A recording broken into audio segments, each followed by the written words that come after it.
Alustame siin EKRE telgi esimese nii-öelda kõnevooruga, debati, arutluse vooruga. Mina olen Anti Poolamets, olen EKRE Riigikogu liige, valitud Lääne-Virumaalt. Selle tänase teema juurde, kas Brüssel on uus Moskva, ma arvan, et ma sobin ka modereerijana hästi, sellepärast et euroskeptitsism on olnud üks põhjus, miks ma poliitikas olen ja just nimelt ehk kui õigeks keerata, siis iseseisvuse ja suveräänsuse küsimus. Kui palju meil teda on ja kui palju me teda oleme ära andnud ja kui palju seda tohib ära anda. Ja täna on meil selle üle kõnelemas Tiiu Pohl, Igor Gräzin ja kohe liigub siia poole ka Jaak Madisson. Aga me alustame juba enne kui Jaak kohale jõuab, kes oma parkimisprobleeme seal lahendab. Ja lühidalt paar sõna ka esinejate kohta. Tiiu Pohl on väga teenekas välispoliitika uurija. Ta teab nii Moskva kohta, Moskva eluviisi ja elulaadi ja poliitika kohta. Ta on ka ise Moskvas sotsioloogiat õppinud. Sa täpsustad, millal see oli. Ja teisest otsast käinud USA's ennast täiendamas. Ja muidugi tunneb päris hästi ka seda, mis sinna vahepeale jääb, et Brüsselit. Nii et võrdluseks on materjali küllalt. Igor Gräzinit on raske tutvustada, et tiitlite nimekiri läheks liiga pikaks, aga antud teema juures on meil kindlasti nooremaid inimesi, kes ei tea, et Igor oli kunagi ka Nõukogude Liidu ülemnõukogus ehk mitte just üks ühese analoogiaga tänases Euroopa parlamendis, aga no, sa ise selgitad, kas nendel kahel organil olid sarnasused, aga sa oled näinud Nõukogude Liidu lagunemist pealt ja sellele tugevalt tuult purjedesse puhunud. Ja nüüd sa oled olnud Brüsselis Europarlamendi leival mõnda aega, nii et võrdluseks on kõvasti lisamaterjali.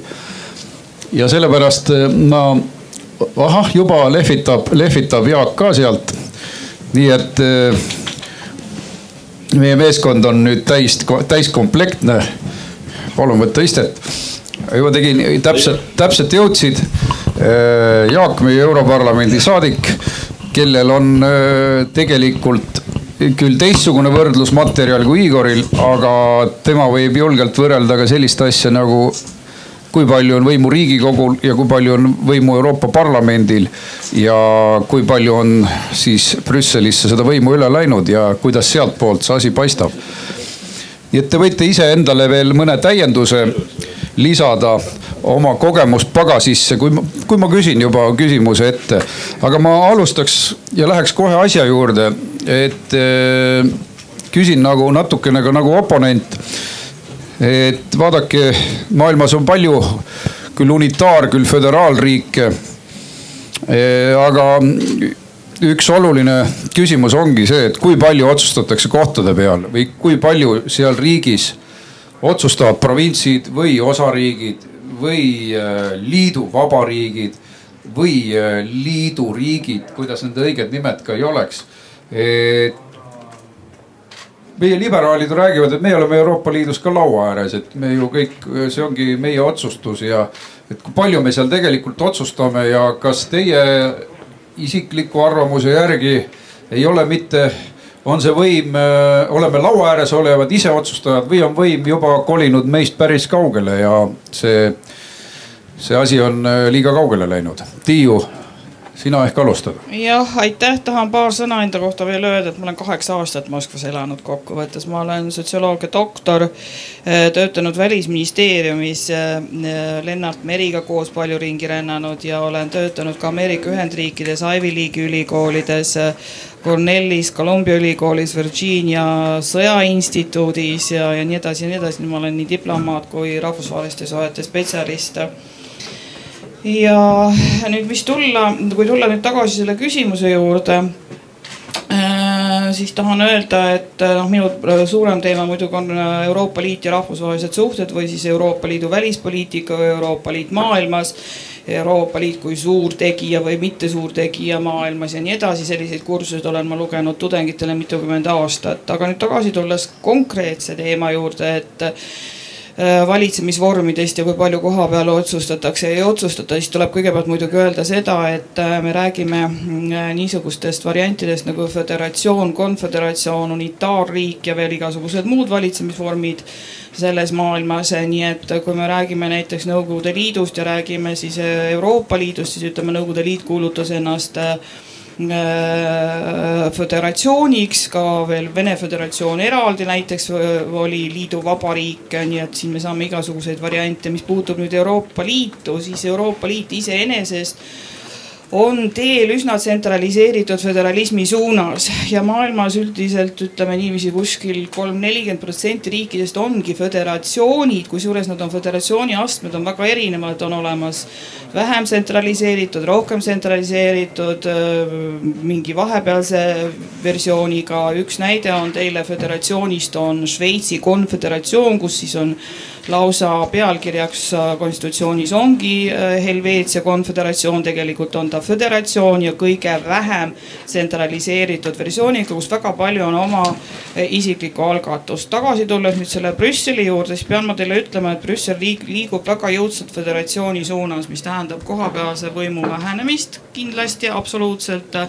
Ja olles omavahel vestelnud ka kunagise Prantsusmaa Euroopa asjade ministriga, tema mulle eravestluses on öelnud ka seda, et jah, Euroopa Liidust peab saama föderatsioon, aga seda nagu rahval eriti ei taheta rääkida, sest siis rahvas pöördub neist nagu ära, nii et see on niisugune kergelt pettemanööver. Mida tähendab föderatsioon siis sellisel juhul, kas ta hakkab sarnanema Euroopa Liidu ja Nõukogude Liiduga või mitte.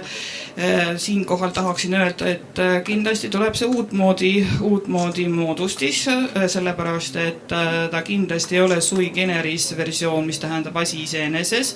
Kindlasti on ta déjà vu ehk juba millelgi midagi on nähtud. Unioonid on niisugused nagu nad on see Euroopa unioon või on ta siis Nõukogude unioon, midagi väga pikka ei ole maailmas, kõik tulevad, kõik lähevad, nii et saab näha. Jaak, ma annaksin kõnevooru sinule. Jah, tere ka minu poolt kõigile. Kui ma päris aus olen, siis Arvamusfestival ei ole kindlasti üritus, millega andunum fänn ma olen. Kuid samas on hea võimalus kohtuda meie toetajatega, meie erakonnaliikmetega ja ma natuke hiljaks jäin, siis ma pean vabandama. Ma olin maakodus, tegin natukene tööd. Nii et jõuaks riided ära vahetada ja Paide sõita. Aga see arutelu teema on isest väga hea, see on tekitanud kõvasti poleemikat. Eriti see, et kui hakatakse võrdlema olemasolevat liitu, olgu ta siis föderalistlik liit või konföderalistlik või olgu ta riikide liit, mida mõned ka üritavad väita veel jätkuvalt, ja hakatakse võrdlema seda mingi muu liiduga, siis tekib justkui nii šokiteraapia ja öeldakse, et ei, mitte mingil juhul ei tohi võrrelda. Et on olemas liite, mida ei tohi võrrelda ja on olemas liite, mida tohi võrrelda. Minu see on juba suke nii-öelda kuidagi alalahoidlik tabu või suke nii-öelda kompleksides elamine, et me ei tohi võrrelda mingi mõne muu liiduga. Fakt on loomulikult see, et Euroopa Liit ei ole sellist laadi liit, nagu oli Nõukogude Liit. Ehk need mehhanismid, kuidas hoitakse liitu koos või mis on need motivaatorid, kuidas survestada või motiveerida või suruda näiteks mõnda riiki püsimaks Euroopa Liidus, mitte sellest lahkuma, ei ole kindlasti enam sõjalised ega nii-öelda füüsiliselt agressiivsed, vaid eelkõige majanduslikud. Ehk see motivatsioon on hoopis teine. Ehk siis see on sama asi, kui me vaatame praegu Brexiti protsessi ja Suurbritanniat, siis põhiline argumentatsioon käib selle üle, et kõik saavad jubedalt palju majanduslikku kahju. Ja rääkimata sellest, et ravimite import Suurbritanniasse lõpeb, lennuliiklused lõpevad ja on tõesti nagu maailm lõpp tulemas. Ehk siis enam ei ole mitte see, et Saksamaa või Prantsusmaa survestakse Suurbritanniat püsima Euroopa Liidus, sest muidu lähevad Saksa tankid, ma ei tea, Londoni peale või tehakse uut pommitamist, nagu ajaloos on tehtud kahjuks. Et see enam kindlasti ei ole nagu see nagu motivaator, kuidas hoitakse liitu koos. Ja samamoodi, kui me vaatame Euroopa Liidu laienemist, see põhimotivaator, miks Balkanimaad või miks Ukraina siiamaani unistab Euroopa Liidu liiklusest, on tegelikult pudrumäed ja piimajõed. Ehk siis see massiivne raha, mida investeeritakse mingisse riiki, muidugi eeldusega, et see saadakse mingi muu tee kaudu uuesti tagasi. Ehk selleks nii-öelda teeks on see, et vaba turg jällegi nii-öelda Kesk- või Lääne-Euroopa riikidele ja ettevõtjatele sisenemaks uute riikide turgudele. Ja sellega saada majanduslikult tegelikult kasu hoopis tagasi. Kas Euroopa Liit on föderalistlik? Kui me vaatame Euroopa Liidu aluslepinguid, siis kahtlemata ta on föderalistlik. Ehk siis Euroopa Liidu seadusandlus on ülimuslik ja kui näiteks mõne liikmesriigi põhiseadus mõnes punktis juhtub minema vastuollu aluslepingutega või siis nii-öelda Euroopa Liidu poliitikaga, siis tuleb muuta mõne riigi põhiseadust, mitte Euroopa Liidu aluslepinguid. Kas Euroopa Parlament on nii-öelda selle föderalistliku liidu siis see nii-öelda ülimuslik parlament? Õnneks ei ole. Et ma ei tea, õnneks või kahjuks sõltub midagi vastajast. Mina ütleks, et õnneks Euroopa Parlamendil ei ole sellist võimu. Ja ma arvan, et ma olen selle üle ka väga õnneliku 5 aasta pärast kahju ei ole võimu. Aga samas see suund või protsess on kindlasti selles suunas. Ehk siis on väga palju Euroopa Parlamendi liikmeid, kes unistavad nii-öelda või soovivad suurema võimu täiuse saamist argumendiga, et me oleme ju saanud rahvalt mandaadi. Me oleme saanud nii-öelda otse mandaadi valimistel, järelikult meil on nüüd olemas see nii-öelda esindusdemokraatia põhimõtte järgi õigus hakata kujundama seadusandlust üle Euroopa Liidu. Samas see argument on väga nõrk, sest kui me vaatame osalusprotsenti valimistel ja kui me vaatame neid nagu jõudude tasakaalu, et kui palju saavad tõesti siis, ütleme, need jõud valimistel toetuse Euroopa Parlamendi valimistel, kes ütlevad avalikult välja, ma ei tea, nagu Guy Verhofstadt või mõned muud väga föderalistlikud poliitikud, et kui palju nemad saavad siis tõesti toetuse valimistel edendamaks oma poliitikat, siis see on ääretult nõrk. Ehk siis tegemist on demagoogiga, õigustamaks oma siis kergelt nii-öelda skifreenilisi unenägusid ja tuleviku nägemust Euroopa Liidust. Ja kui vaata nagu ütleme neid poliitikavaldkondi, kus on juba ühine poliitika, siis siiamaani on see olnud ainult maksupoliitika, ehk siis iga riigil on suveräänne maksupoliitika, ehk siis meil ei ole üldse käibemaksu standardeid, kuigi ka seal tegelikult on, sest näiteks ütleme, et keskmiselt käibemaksu määr ei või olla alla 15%, see on Euroopa Liidu poliitika reegel. Ehk siis isegi selles kontekstis ei ole tegelikult totaalselt suveräänset maksupoliitikat Euroopa Liidus. Aga samas ei ole ka ühtset maksupoliitikat, ehk siis Euroopa Komisjon ja Euroopa Parlament ei võta vastu seadust, ei saa praegu võtta veel, et meil oleks nüüd ühte, ma ei tea, näiteks ettevõtte tulumaks üle Euroopa Liidu. Ehk siis see on veel poliitika valdkond, mis on nagu suveräänne, kõik ülejäänud valdkonnad on tegelikult nii-öelda siis väga föderalistlikud, on kasutatud viimastel aastatel rohkem kvalifitseeritud häälte enamust, ehk kui mõned üksikud riigid ei ole mõne uue otsusega nõus, siis põhimõtteliselt saab teha kvalifitseeritud häälte enamuse ja sellega mingi otsus läbi suruda ja samas see saab olema kohustuslik kõigile, ka nendele, kes ei olnud sellega nõus.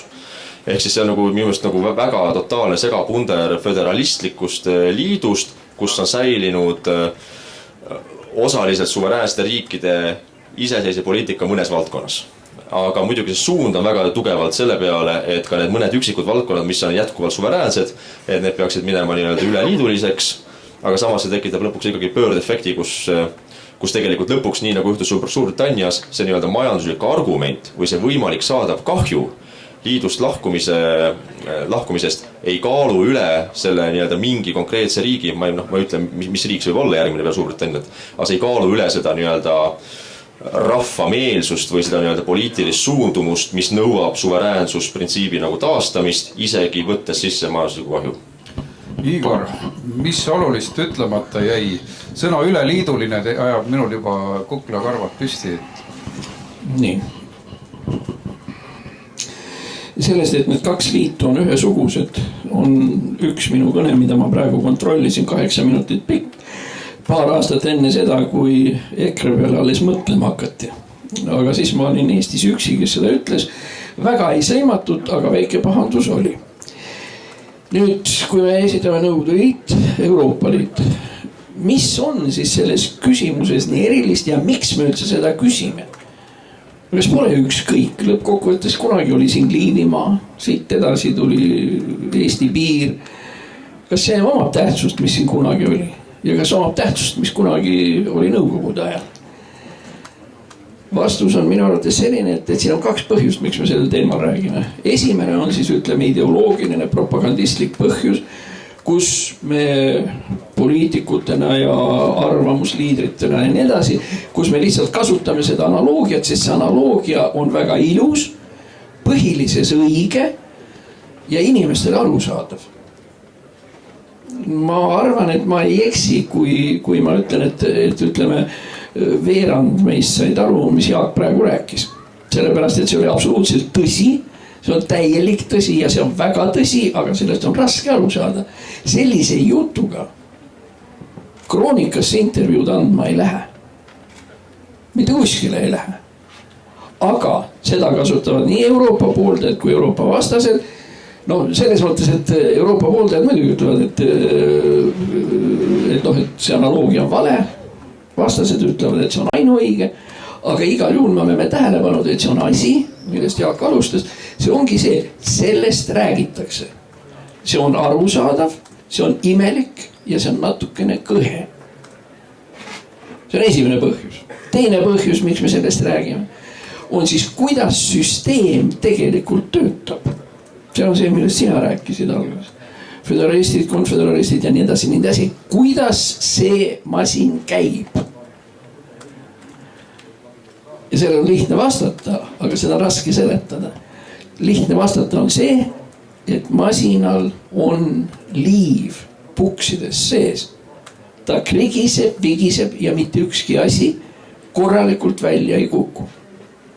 Väga lihtne näide, ma tulen nüüd selle Jaagu näite juurde, kus kas Eesti konstitutsioon on tähtsam või Euroopa konstitutsioon?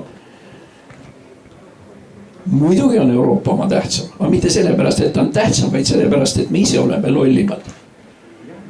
Tuletage meelde Euroopa stabiilsusmehhanism ehk ESM, millesse me sisse läksime.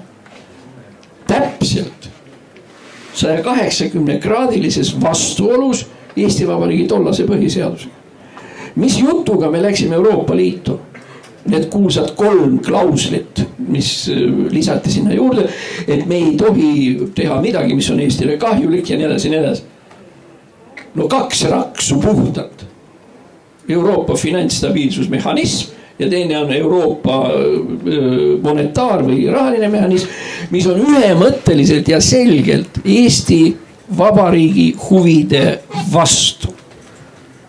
Kui me siia juurde lisame, et Eesti põhiseadus ei luba üleminekut mingisugusele uuele rahasüsteemile, nagu näiteks eurole, ja sisuliselt on meil ju kroon sisse kirjutatud põhiseadusse, kus on öeldud, et Eesti Pank peab garanteerima selle raha stabiilsuse. Oodake, millest me räägime? Siin samas selle valge vaguni taga oli tuttav ajakirjanik, kes oli just Itaaliast tulnud Salviniga rääkinud ja ütles, et Salvini ütles, et aga meie ka ei saa eurost väga hästi aru, sellepärast, et euro maksab Milanos 2 korda rohkem kui seal samas Al-Calabrias 150 kilomeetrit lõunas. Tähendab, kui ühe Itaalia sees ei saa 1 eurot, mis me siis siin räägime, kus juures reaalselt läbiviidav rahapoliitika on Eesti suhtes kindlasti kahjulik. Kindlasti kahjulik. Me ju kõik räägime sellest, et meil läheb majanduses hästi ja lähebki majanduses hästi. Mida me tegema peaksime? Intressimäärasid on vaja tõsta. Et inimesed ei saaks nii kergesti raha kätte. Et nad ei saaks nii kergesti seda kulutada. Saame me seda teha? Ei saa. Nii et need on nüüd sellised lihtsad näited. Ja üks võrdluse koht veel, aitäh, et sa ütlesid Nõukogude Liidu kohta. Ma olin tõepoolest Nõukogude saadik ja mis iganes ja ma töötasin selles komisjonis, kus me kirjutasime Brexitit. Tähendab, Brexit nägi välja niimoodi, et kogu Nõukogude Liit läheb laiali. Ja kuna Nõukogude konstitutsioonis oli öeldud, et iga liiduvabariik võib vabalt välja astuda, siis Gorbatšov tegi selleks ettepaneku, muide, see oli ausalt öeldes sigadus, aga ma võin sellest pärast rääkida, me ta aega raisime. Siis oli vaja luua seadus. Liidu vabariigi NSV Liidust välja astumise seadus. Ja kuna mul oli käepärast ka selle üks käsikirjalisi variante ja nii edasi, siis pool aastat tagasi oma külaskäigu ajal ma kinkisin selle Briti alamkoja paarile liikmele, öeldes, vaadake, siin on paber ja selle paberiga võite te välja astuda kust tahes, sest Euroopa seda teile ei lase. See oli pöörane lugu, aga ma pean selle ilmselt mingile Eesti muuseumile tagasi ostma, see on nii väärtuslik materjal. Aga sa tegidki minu järgmisele teemale otsa lahti, et siin vahepeal läkski mölluks meedias, kui Mart Helme oli saatnud nii-öelda siis Inglise aatekaaslasele kirja, et palju õnne siis konservatiivide juhiks valimise puhul ja peaministriks saamise puhul, siis selgus, et see on ka suur patt ja kuna seal oli veel sees vihje sellele, et Eestil on kogemusi suveräänsuse taastamisel, siis Brexit ja Nõukogude Liidu analoog tekitas minus ka elevust, sest olen ju minagi selle kõik üle elanud ja tolleaegsetes sündmustes osalenud ja pealt näinud ja hääletajana osalenud sellel referendumil, mis toimus näiteks 91 märts, kus Eesti elanikud said tookord valida, kodanikke selles registris ei olnud, kõige otsesemas kõik ei olnud kodanikud, aga öeldi, et me ei kavatse liidu lepingut sõlmida ja me kavatseme siis, anti mõista, et me ei taha liidu lepingut, et tahame iseseisvuda, seal oli 2 teemat sees. Nii et Tiiu, kas sina ju mäletad seda ka, kuidas sina tolleaegsel referendumi käitusid ja kas sul on Brexiti puhul Nõukogude Liidu lagunemise lõhna juures? Mis puutub nüüd sellesse Nõukogude Liidu lagunemise konkreetsesse juhtumisse ja referendumisse, nii palju sündmusi on peale tulnud, ma täpselt ei oska öelda, aga kindlasti oli ma Nõukogude Liidu lahkulöömise poolt. Aga ma tahan öelda seda, et selle aasta alguses algas üks tohutu paanika rahvusvahelises poliitikas ja selle paanika tekitaja oli George Soros, kes veebruarikuus ilmus siis hästi palju erinevates rahvusvahelistes konsortsiumitele kuuluvates ajakirjades tema artikleid teemal, et kohe-kohe kukub Euroopa Liit kokku täpselt samamoodi nagu Nõukogude Liit ja läheb ta nüüd nagu see asi läheb, siin on kõik väga ebaselge, sest et riikide kaupa on praegu situatsioonid siiski väga erinevad. Kordan veel kord iseennast, et mitte midagi püsivat selles maailmas ei ole ja ei saa mõelda, et Euroopa Liit oleks igavene ükskõik mismoodi teda ei looda. Aga see lahkulöömise variant on nüüd päris huvitav selles mõttes, et siin juba ma võib-olla isegi kordan oma kolleege, et tõepoolest Nõukogude Liidus oli see versioon, et põhimõtteliselt saaks nagu Nõukogude Liidust lahkuda, aga ei olnud nagu sellist seadust, et kuidas lahkuda ja püüti igatepidi koos hoida seda liitu. Nüüd Euroopa Liidus on see sama situatsioon, et kui üks riik avaldab soovi ära minna, tal on selleks reaalsed põhjused ja täiesti argumenteeritud põhjused, siis asub ootamatult selle nii-öelda liidu keskus ja mitte ainult võib-olla ka keskus, aga vähemalt siis mingid osad selle keskuse mõju all tegema kõik selleks, et ei saaks lahkuda liidust. Nii need asjad ei käi. No ütleme, ma lisaksin siia veel, puht võib-olla teaduslikust seisukohast niisuguse asju, et üldiselt luuakse igasuguseid liite, organisatsioone, liite, sealhulgas ka Euroopa Liit on konkreetne näide sellest, ta küll algab teise nime all ja areneb, et maailmas oleks rahu. Me jõuame lõpuks selleni välja, et me jõuame Immanuel Kanti igavese rahu põhimõtte juurde ja see on juba puudutab institutsionaalset liberalismi tegelikult. Nii et aga igavest rahu maailmas saavutada on utoopia. Siin me tuleme nii-öelda filosoofiliselt tagasi Nõukogude Liidu juurde, kus oli siis ideoloogiaks kommunism, mida me loeme utoopiaks. Põhimõtteliselt on ka Euroopa Liidul oma ideoloogia olemas. Ma siin kohale ei arendaks seda Euroopa Liidu ideoloogiat edasi, aga märksõnaks võiks olla Euroopa Liidu väärtused.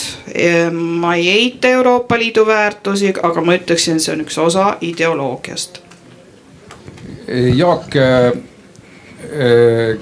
kohe läheme selle magusa teema juurde. Ma siiski julgen nende väärtuste kohta küsida, sest kui meie teema pealkiri oli kas Brüssel on uus Moskva, siis me peame julgelt küsima nendel teemadel, aga Jaagule veel teeme nii, et 2 küsimust, eks ole, et ma lõpetab selle ära selle Brexiti teema, et sa oled seal kohtunud ka Briti euroskeptikutega.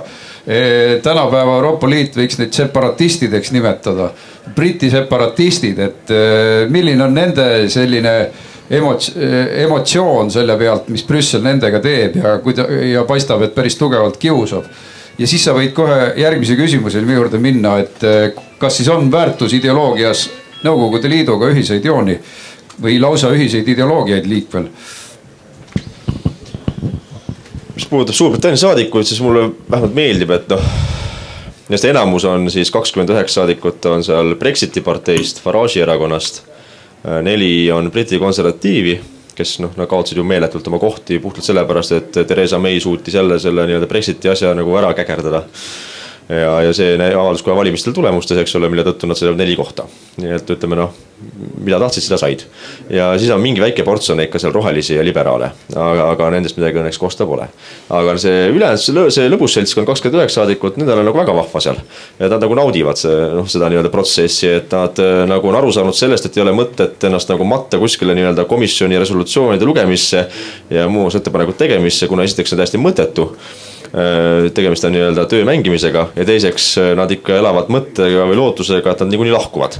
Seega tühjene sellest mõnest resolutsioonist või nii-öelda uuest algatusest kuskil komisjonis, kuna neid see niikuinii kõiguta. Samas nad olid ikka meil 2 tagasi päris skeptilised natukene või pessimistid selle Brexiti suhtes, et kas see juhtub 31. oktoober või ei juhtu.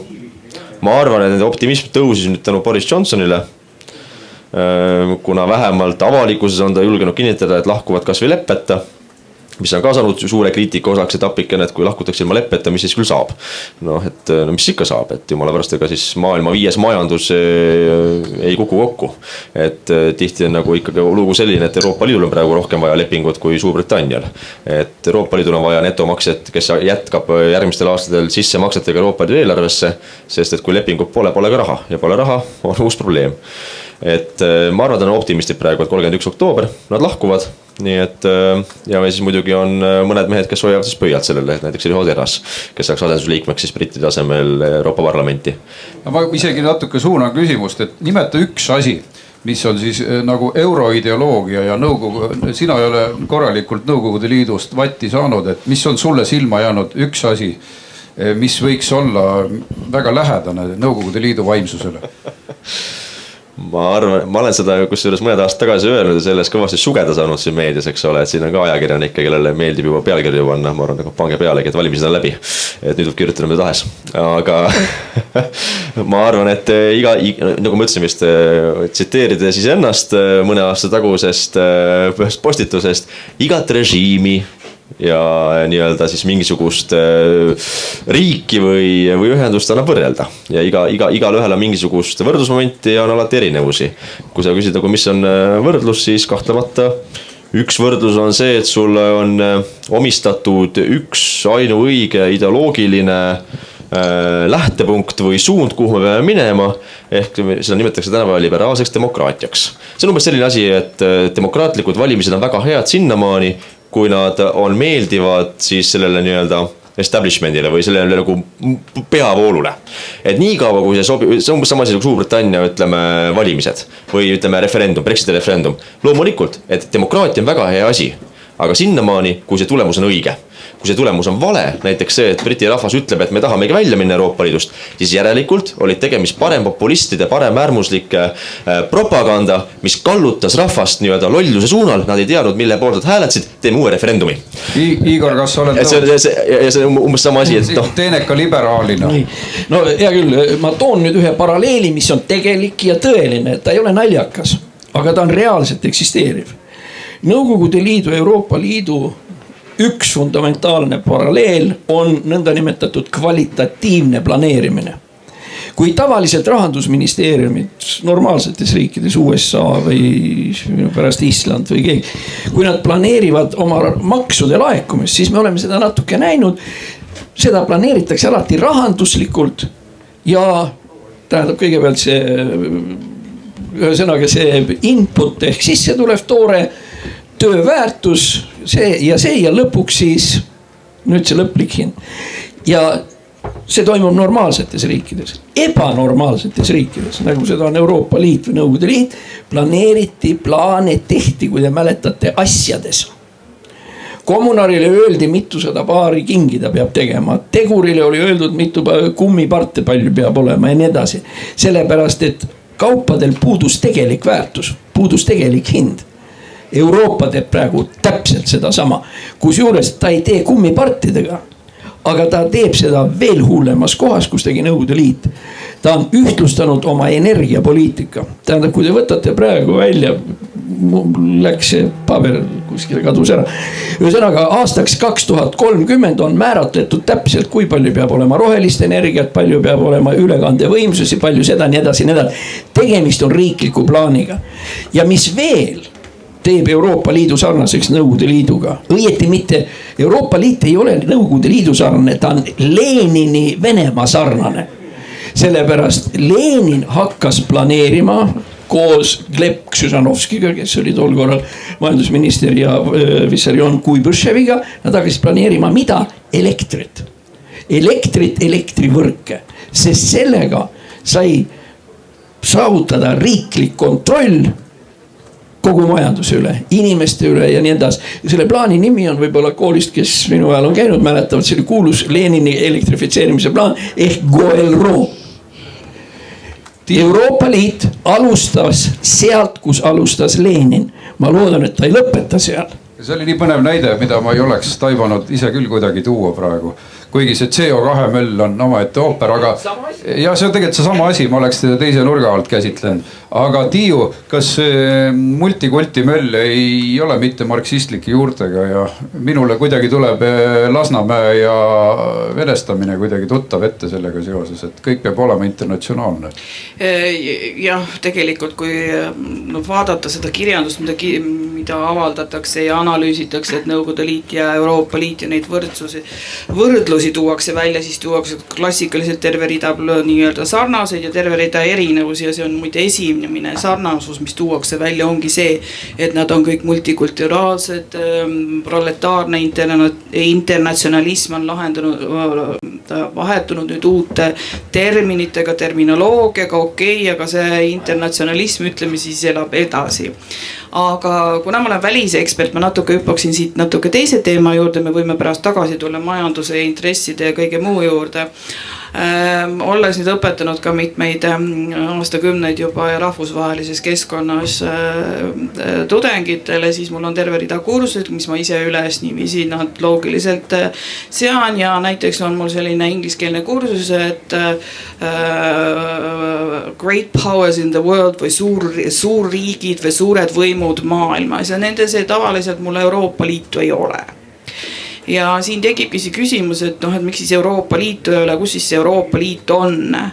See on pikk teema, et seda rääkida, aga siin on väike erinevus nüüd Nõukogude Liiduga. Siin on nagu väike paradoks, et ma peaksin nagu kaitsma Nõukogude Liitu, vaid ma toon lihtsalt, see on siis ikkagi fakti konstanteerimine. Nõukogude Liit kõigi oma ideoloogia, mille mis iganes tal seal oli, kommunistlik utoopia, mingisuguste selliste võib-olla isegi positiivsete sugemetega, nii või teisiti, aga ta oli maailmas üks keskseid riike, ta oli ikkagi suure süsteemi eesotsas ja temaga arvestati. Ja ma pean teile ütlema, et Euroopa Liidu puhul on see olukord hoopis keeruline, ei ole ta nii arvestatav üksus või ühendus või unioonliit, hoopiski on tegijad, suured tegijad praegu ikkagi Ameerika Ühendriigid, on tegija Hiina, Venemaa on tegija sõjalises mõttes ja nii edasi, pluss kõik need tuumaarsenalid ja nii edasi. Ja sinna tuleb veel mängu terve rida, veel võib tuua ka teisi riike, aga Euroopa Liit jääb sealt kõrvale ja kuidas ta jääb kõrvale? Kõrvale jääb ta selles mõttes, et jah, ta on paljudele lepingutele alla kirjutanud, küll nii-öelda pro forma seal lõppfaasis, aga ikkagi kui tegeldakse, siis tegeldakse ala Saksamaaga enne kõike, tegeldakse maailmas on tegija, just nimelt ütleme siis see Saksamaa tuleb esikohale, mingil määral seal Prantsusmaa, mingis kontekstis tuleb mingi teine liikmesriik ja siin me olemegi. Ma tahaks natukene teie mõtted ka sümbolitele suunata, sest need ühendused, kes hirmsasti ihaldavad riigi identiteeti, nagu vähemalt see Euroopa föderalistide tuumik, kes tulevad ja sulle kohvitassi ääres räägime, et me tõmbame rahvast aneks, tegelikult teeme föderatsiooni, aga räägime neile, ajame natuke puru silma, aga siis minul on jälle see tunne, kui ma tuletan meelde, kuidas Euroopa Liidu tähelipp Riigikogu Valgest saalist välja viidi. minult küsiti ka väike intervjuu selle kohta, siis ma ütlesin, et ma olen allergiline viisnurkade suhtes üleüldse, et mul on ka see väga sümboolne, et me oleme jälle viisnurga lipu all, et tahtsime sinimustvalget, aga igale poole sokutatakse mingit viisnurga lippu, mis siis, et ta sinine on. Mulle ei meeldi viisnurga, toppige need kusagil minu nina alt ära. Ja siis riiklikust butafooriast veel seesamunegi hümne näiteks. Hümni oli neil vaja, seda püütakse identiteedina luua ja publikut tahaks ma hirmutada sellega, mida ma Bukarestis kuulsin, kui ma käisin Euroopa Liidu asjade delegatsiooni liikmena seal juuni lõpus. Nimelt kuulutatakse varsti välja Euroopa ülikoolide projekt. Need saavad olema midagi Soorose ülikoolide sarnast. Ja kujutage ette, et ülikooli ja muu haridus on ju väga liikmesriikide pädevuses, isegi kohalike omavalitsuse pädevuses. Nemad teevad Euroopa ülikoolid. Kõigile küsimus, et kas need sümbolitega mängimine ei tekita kõhedust, kaasa arvatud euroraha, Igor? Ma lihtsalt esitan küsimuse, ma arvan, et enamus ei oska sellele vastata, ega minagi kuulsin sellest alles aasta tagasi. Mida Euroopa lipp tegelikult tähendab? Mis on need 12 tähte, mis tähtsust siin on? Kus see võetud on? Sellel on seletus. On küll seletus. Täielik Nimelt? On olemas sellele seletus. Nii, millist sina tead? Esimesed, kes sinna tulid, miks ta just tähed olid, see on omaette teemaga, tal on tõesti seletus olemas. Ei, aga see 12 ei puutu asjasse. Ühesõnaga ma ei hakka teid kiusama, tähendab tegemist on, see on idee kuulub Robert Schumannile ja tegelikult need 12 tähte on need tähed, mis on Johannese ilmutusraamatus, kus Neitsi Maarja seisab päikese peal ja tal on valge mantel ümber ja tema kohal on 12 tähte, 12 kuldset tähte. Aga kogu see usuline osa on tegelikult praegu Euroopa Liidust ära kadunud, kui me siin praegu ideoloogiatest rääkisime. Väärtused ja nii edasi. Kas Jaak, on sul mõni sümbol, mille sa tõstaksid Euroopa Parlamendist kohe välja, et see sulle närvidele ei käiks? Ma vastin küsimusi ka vist siin rahvasest, aga mis puudub sümbolid, et minu meelest nad hakkas kõmistama ja märku lööma, kui hakkasime sümbolist rääkima, vana jumala läheb märku. Aga minu arust ütleme, et võtame rahulikult. Oli see avaistung 2. juulil Strasbourgis, hakati hümni mängima. Brexiti partei oma keerse selja, tegid show'd. Meist pooled meie fraktsioonilised istuma, ma jäin ka istuma, me leppisime koos soomlased taanlased kokku, et okei, et kui istume, siis istume koos. Et pole see minu hümn ja ei ole ka see, ma arvan, enamus minu valijate hümn. Et meie hümn on siis Eesti Vabariigi hümn ja mis on meie rahvushümn. Mingi Euroopa Liidu, ilus laul muidu, mul on selle laulu vastu mitte midagi. Aga ilusa laulu ajal ma ka istun, eks ole, nagu autosõidu ajal, eks ole, et tuleb ilus laul raadiost, ega ma ei tõuse püsti selle pärast. Sama asi on Euroopa Liidu hümniga, nii-öelda hümniga, et põhimõtteliselt me istusime selle ajal. Aga sümbolid ikka soovitakse kuidagi, et luua seda ühtset identiteeti, ühtset arvamust, meil on ühtne muusika, ühtne lipp. Et see on selline, ütleme küll soov projekt või unel, aga lõppkokkuvõttes ma isegi ei ole nagu optimist, et väga tore oleks, kui me laieneme Euroopa Liit. Võtame Balkani riigid, võtame Montenegro, võtame Albaania, see on veel toredam riik. Võtame ka seal Bosnia, väga vahva saab olema, võtame Türgi ka. See oleks veel toredam, sest fakt on see, mida kiiremini me võtame need riigid vastu, seda kiiremini see projekt kogu. Türgi peale hakkas jälle müristama. Ja just, selleks, et midagi uut üles ehitada või taastada, tuleb tihti nagu vana peab olema lagunenud või natuke selle kaasa aitama. See on ikka vaata, hakata ehitama uut maja, näed, vundament on kehv, annad nagu valasiga veel juurde paar pauku ja lendabki laiali. Et ma ütleksin, et sama asi, võtame Albaania Montenegro vastu ja hakkame neile rääkima liberaalsest demokraatiast. Hakkame rääkima neile sellest, et mismoodi tuleb salliv olema avatud piiride suhtes. Mis asja te olete islami usulised või? Vastupidi. Aitame seguneda teid kõiki koos, et sellisel juhul me tekitame ise konfliktid, me tekitame ebastabiilsuse ja sama asi, et paneme ka näiteks, ma ei tea, Euroopa Liidu hümni näiteks kohustuks programmiks igal hommikul, kui tõuseb pikka Hermanni sinimustvalge, paneme Euroopa Liidu hümni kõrvale ja näete mismoodi, kui praegu 40% inimesi viimase küsitluse järgi, mis Euroopa Komisjon tellis. Euroopa Komisjon teeb piljalt uuringuid, eks ole, et kui palju inimesed armastavad Euroopa Liitu. See on väga tore, sest et nemad maksavad kinni, aga meie saame andmed. Nende andmete järgi lausa 60% Eesti inimesi pidi usaldama Euroopa Liitu. Eks ilus pealkiri, 60% usaldab, see on üks kõrgemaid Euroopa Liidus. Mina vaatan nagu vastupidi, et kuulge, tervelt 40% ei usalda. Et nagu kuulge, kui me võtame politseid usaldab Eestis umbes 85% inimesi, sõjaväega umbes 80%, Kaitseliitu 75% umbes, jube kõrged toetused ja siis Euroopa Liit 40% ei usalda. Ehk siis paneme neid rohkem ühtseid sümboleid peale, hakkame seda muidu rohkem last survestavad ja me näeme, mismoodi vasti 50-50 ja vasti vastupidi, 60-40 ei usalda Euroopa Liitu. Ja siis on juba iga rahva otsus, eks ole, kas ta tahab jätkata sellisel kujul Euroopa Liidus või tahab lahkuda või tahab mingit muutust. Igal juhul, kuna sümbolid mängivad, siis jah, et see müristamine annab märku, et Euroopa Liit tahab oma raskuse all kokku kukkuda. Mida sina, Tiiu, arvad, kas ta raskus on nii suur, et ta võib kokku kukkuda ja ma tahan, võib-olla sul on üks sõnum juba olemas, aga väikese näitena, et see Ungari ja Poola, no päris jõhker kiusamine ja välja viskamine igalt poolt, et ma ei räägi muidugi varasemast Nõukogude Liidust, vaid Gorbatšovi aegsest, mida mina mäletan, et Leedul oli ka oma arvamus, ta valis ka omale vägeva parlamendi ja seal oli liikumine sajudis, tohutu rahvatoetus. Meie olime siis Leedu poolt, aga täna kotivad meie liberaalsed parteid Ungarit ja Poolat, just nagu Kõrgõzstan kottis Leedut omal ajal. No Kõrgõzstan on muidugi hea näide, ma kohe ütlen lühidalt, et Kõrgõzstani loeti Kesk-Aasia, Nõukogude Kesk-Aasia kõige demokraatlikumaks riigiks ja kui te teate, siis Kõrgõzstanis toimuvad praegu väga keerulised ajad. Ekspresident on piiramisrangas, võib-olla ta on juba kinni võetud või tapetud tänase päeva seisuga. Nüüd, mis puutub Ungari ja Poola muidugi sellises peksupoisi rollis, nad on erinevatel põhjustel, ma ei hakka nende detailidesse minema, aga ma tahan öelda Ungari kohta seda, et kui te meenutate Václav Havelit või meile väga tuntud kirjaniku dissidenti ja nii edasi, kes oli ka president, siis tegelikult tema viimased aastad on loetud nii-öelda diktatuuri aastateks mingil põhjusel, see selleks. Ma tahtsin siin öelda ühte asja, mis minu arvates sarnaneb võib-olla, kui sinna detailidesse minna natukene ka Euroopa Liit ja siis Nõukogude Liit, see tähendab, et Nõukogude Liidus ehitati üles kõik sümbolid, et olid olemas ja ideoloogia teatud oli olemas, aga kõik see oli suunatud Nõukogude inimese loomisele, see oli Sovietman. Ja homo soveticus teiste sõnadega. Nüüd, mis toimub Euroopa Liidus, kui me teeme seda sama internatsionalismi, viime läbi sümbolid ja ideoloogia seal, teatud väärtused on nii kohustuslikud, et ületavad kõik mõistuse piirid, siis me saavutame sellise kummalise Euroopa inimese.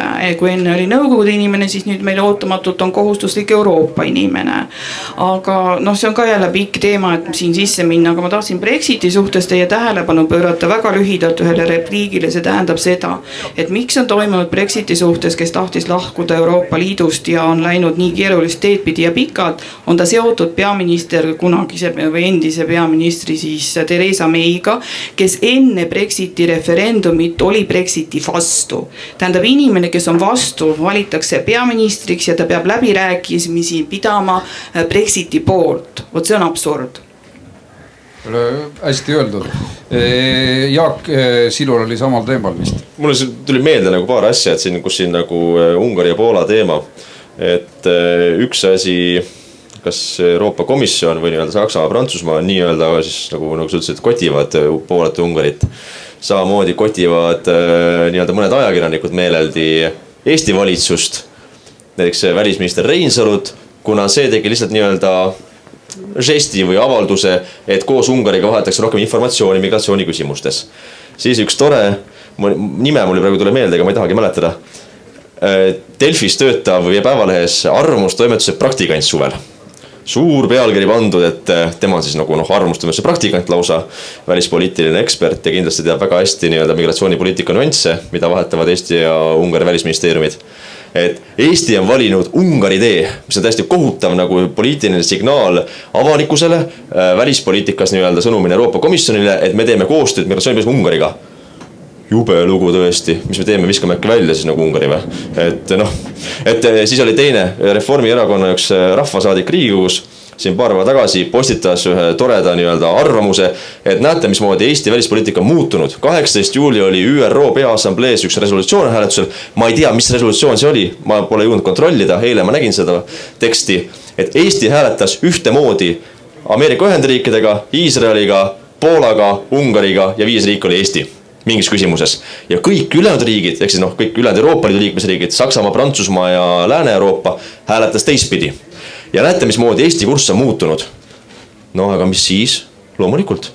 Et järelikult, eks ole, sellel on toetus olemas, see ongi demokraatia. Tere tulemast. See ongi demokraatia, kus välisminister võtabki välispoliitilisi otsuseid vastu tänu sellele, et tema erakond on saanud valimistel mandaadi, ta on saanud valitsusse, ta on leppinud oma partnerite kokku valitsuskoalitsiooni läbirääkimistel, et näete, meie suund on see, et me kindlasti toetame ka neid Euroopa Liidu liikmesriike, kellega meil on ühised huvid, mis ei kattu Euroopa Komisjoni huvidega.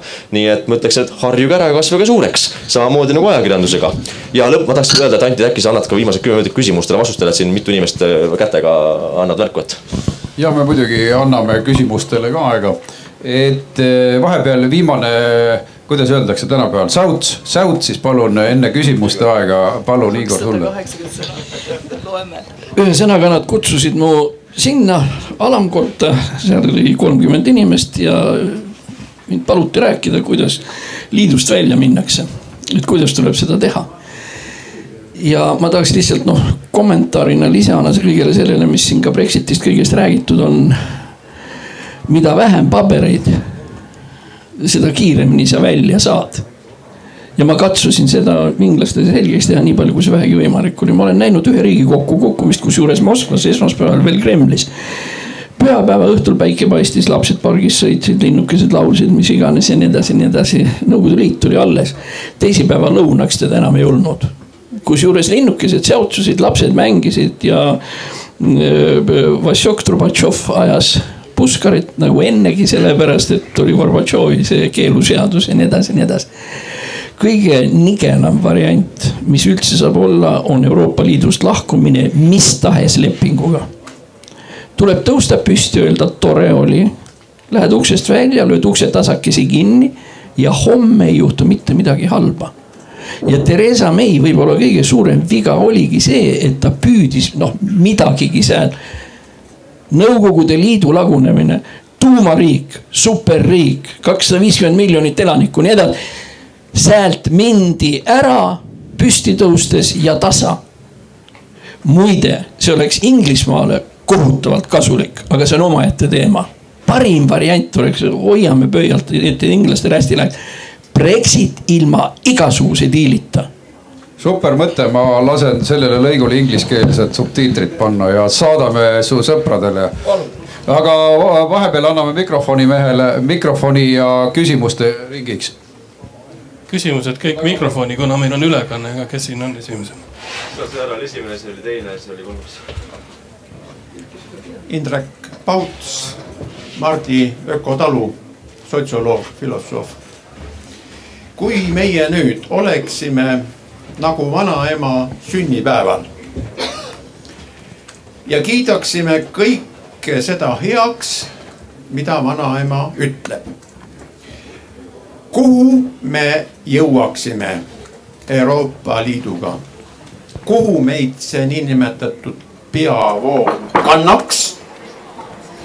Ja mis valu pärast ta meid sinna kannaks? Sellest oli juba juttu, ideoloogiat. Aga mis on see põhiideoloogia? Nõukogude Liidul oli marksism, leninism, aga Euroopa Liidul, mis on see põhiideoloogia, kes seda kokku paneb ja kuhu see lõpuks välja viib, kui me ei teeks mitte midagi, kui EKRE ei jonniks ja nii edasi.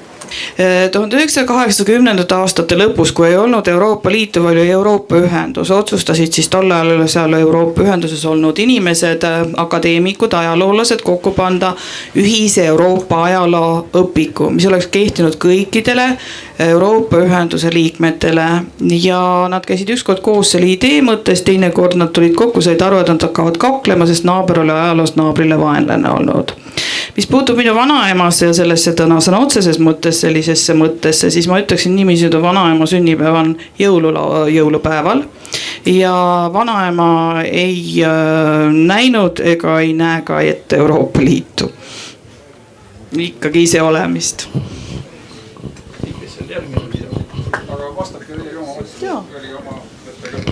Just see nagu see vanaema võrdus päris hea, see sõltub sellest, kui kaua vanaema elab veel.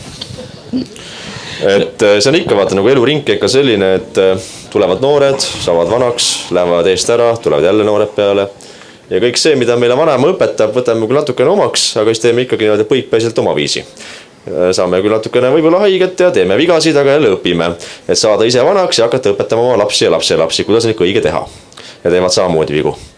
Et ma arvan, see on nagu ajaloo keerdkäik, see on nagu ikka vaata liitudega, et kindlasti Euroopa Liit pole igavene, kui kaua ta kestab, me keegi ei tea, ta võib olla nagu vana Rooma riik, et kestab veel, eks ole, mitusada aastat siin meil vanast inertsist ja sellest, et noh, et ikkagi sellega seotud kümned tuhanded inimesed, kes elatuvad sellest, noh, see on nagu meeletu masinavärk, eks ole, kus on sul tuhanded inimesed taga, kes noh, hirmu unenägu on see, kui see asi kokku kukub, need elatis kaob. Need elud kaovad. Et seega sellest vanast süsteemist võib veel 200 aastat kesta, jumala pärast. Aga me ei tea, võib-olla 50 aasta pärast, eks iga riik teeb nagu ta vähegi tahab. Lihtsalt ütleme näiliselt paberi peal tehakse ühtseid regulatsioone. Me ei tea seda. Aga et kui me mitte midagi ei teeks, mis siis juhtuks? Ma arvan, et siis tekiks ikkagi, ütleme, noh, kui järgi jääb praegu 27 liikmesriiki peale Suurbritannia, siis varem või hiljem tekib niikuinii veel riike, lisaks Poolale, Ungarile. No vaadake Poola-Ungari valimistulemusi. Kui keegi ütleb, et ma ei tea, Viktor Orban on populist ja lollitab rahvast, no kuulge, siis selle väite on idioot. No tõesti, võita 3 valimised järjest enamusega. Sa ei saa olla populist. Populisti mõte on see, et võidad 1 valimised, teed lollused ära, kaotad järgmised valimised ja kaod minema eest.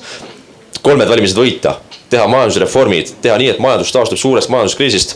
Sa ei ole idioot ja sa ei ole populist. Sa oled ikkagi väga tark, väga hea strateegiga ja kui me vaatame seda arvamusküsitlusi, vaatame valimistulemusi, neil on ülimalt kõva toetus neis riikides.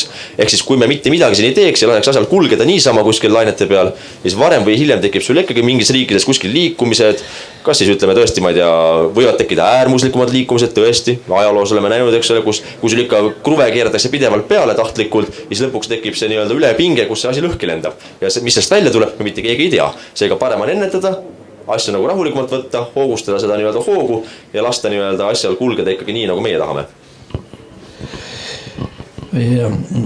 Indrek Paus, kuule, ega see 5. keskkoolist ei ole? Poonjal, eks ole, Eve Pärnast. Maailm on väike. Ma juhiks tähelepanu struktuursetele iseärasustele, et Euroopa Liit tundub olevat riikide ühendus, nii nagu oli sotslaager. Et kas ei ole parem? See analoogia ei ole päris täpne. Võtame 1000 aastat tagasi ja 1000 aasta jooksul ei ole Euroopas absoluutselt mitte midagi muutunud. Tähendab, nii nagu ta oli 1010, on ta 2010. Vahet ei ole. Nüüd siis võtame, mis on selle vahe sisu. Selle vahe sisu jookseb kuskil 3 kilomeetrit sellest lossist eemal. Kui siin see Euroopa Liidu strateegiline vahe oli ka siin ordu ja piiskop. Aga ta on olnud erinevates kombinatsioonides hästi erinevad. Noh, ütleme niimoodi, et võtame Karl I või kes iganes. See on üldiselt tahad või muidega need rahvad ei ole halvad, hoidku jumal. See on lihtsalt Euroopa selline ehitus on niisugune, et ühel pool on olnud Saksa-Prantsuse probleemid või nende puudumine ja teiselt poolt Poola-Vene. Ja see on niimoodi olnud. Ja selles ei ole midagi erilist, kui see tulevikus ka nii jääb ja see ei häiri mind üldse. Aga mind häirib see, et kui selle ideoloogia tagant keeratakse kägarasse meie elud, meie tulevik, meie majandus ja nii edasi, nii edasi. Nii nagu on öeldud, Euroopa Liit on mis asi? Poliitiline ühendus. No tehke natuke seda oma poliitikat, aga ärge suskige ära seda elu, mis meil siin olemas on. Tere, Kajar Kase, Reformierakond. Tahan muidugi tunnustada EKRE-t väga selle puhul, et te olete arvamusfestivalil, et te korraldate arutelusid, aga kuna siin nagu arutelu ja debatt on, siis ma küsin vähe intrigeerivama küsimusi. Et minu jaoks Euroopa Liit, kas nagu Nõukogude Liit või mitte, see on nagu selline läbivaieldatud küsimus, et ma mäletan 2004 oli juba, kui me korraldasime neid Euroopa Liidu referendumi eel, ma aitasin ka korraldada mitmeid debatte ja siis alati öeldi palju lihtsamalt selle kohta, kui teie siin öeldi, et no muidugi on sarnased, et mõlema nimes on ju nagu liit sees. Et see on nagu arusaadav, et nad on nagu sarnased, nad on nagu erinevad. Minu jaoks oluline küsimus on, mis me selle teadmisega nüüd peale hakkame. Ehk siis nagu selles olukorras, kus me Eesti täna oleme, kas me peame jätkama Euroopa Liidus, oleks targem, meile kasulikum või me peaksime sealt välja astuma. Minu küsimus on see, et kas te EKRE ei ole selles teemas vähe nagu soinistunud. Selles mõttes, et ma saan aru, et teil on kongressi otsus paari aasta tagusest ajast, Jaak Madison eelkõige adresseerin selle, mis ütles, et tuleks korraldada referendum Euroopa Liidust väljaastumise küsimuses, aga nüüd valitsuses nagu see referendumi teema enam ei ole väga päevakorral. Ja ma mäletan ka kui enne valimisi, siis see seletus sellele, nii nagu mina sellest aru sain, oli just nagu see, et kuna Eestis on 74% inimesi, kes peavad Euroopa Liitu positiivseks, et noh, ei tasu nagu selle vastu vaielda, ei tasu nagu seda agendat, et me peaksime siiski Euroopa Liidust välja astuma nagu esile tuua. Samas kui ma kuulan seda, mis te räägite, siis mulle tundub, et tegelikult ikka natuke tahaks Euroopa Liidust välja astuda. Või kuidas sellega on? Ma hakkan ühest otsast peale vastamisega. Mis puudutab kongressi avaldust, siis kongressi avaldus selgelt kirjas. Kui Euroopa Liit jätkab sama poliitikaga, siis ühel päeval on referendum vältimatu.